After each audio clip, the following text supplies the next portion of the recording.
তুমি? আচ্ছা, আপনার গর্ভে যে টনির বাচ্চাটি ছিল সেই বাচ্চাটি এখন কোথায়? বোন, তুমি আমাকে ক্ষমা করে দাও। বিশ্বাস করো, আমি তোমাকে সত্যি কথা বলার জন্য অনেক খুঁজেছি, কিন্তু তোমাকে আমি কোথাও খুঁজে পাইনি। সত্যি কথা? সত্যি কথা বলতে আমি খুব গরিব মানুষ। আমার আব্বার চিকিৎসার জন্য অনেক টাকার দরকার ছিল। তোমার বাবার কথা মতো টনির নামে আমি মিথ্যা অপবাদ দিয়েছি। আসলে টনি নির্দোষ ছিল। এটা তুমি কি করেছো? একটা মানুষকে বাঁচা দেখিয়ে অনন্ত মানুষকে তুমি মৃত্যু মুখে ঠেলে দিলে। ছি! সালমা, সালমা শান্ত হও। ওকে কিছু বলার দরকার নেই। এবার তো বুঝতে পেরেছো টনির কোনো দোষ ছিল না। হ্যাঁ, আমি বুঝতে পেরেছি। আজ টনি আমার জন্য পাগল হয়েছে, আর আমি ওকে সুস্থ করে তুলবো। Very good.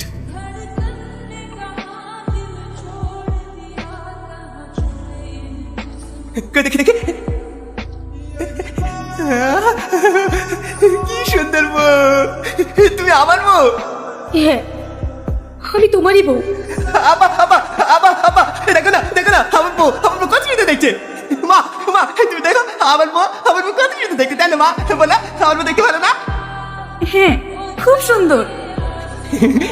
মা মা, তুমি ভালো হলে খাবার খেলে খা, আমি আমার বউ খাবো। ঠিক আছে, যাও যাও যাও। তুমি তুমি এখানে আসো, আসো আসো আসো, এখানে বসো। তুমি আর আমি এই গল্প করবো, হ্যাঁ? কিন্তু তোমাকে টাইম মতো ওষুধ খেতে হবে। আমি যা বলবো তাই শুনতে হবে। রাজি? ঠিক আছে, আমি তোমার সব কথা শুনবো। ঠিক আছে, চলো তোমাকে স্নান করিয়ে দিই, তারপরে খাওয়া দাওয়া করে ওষুধ খেতে হবে তো।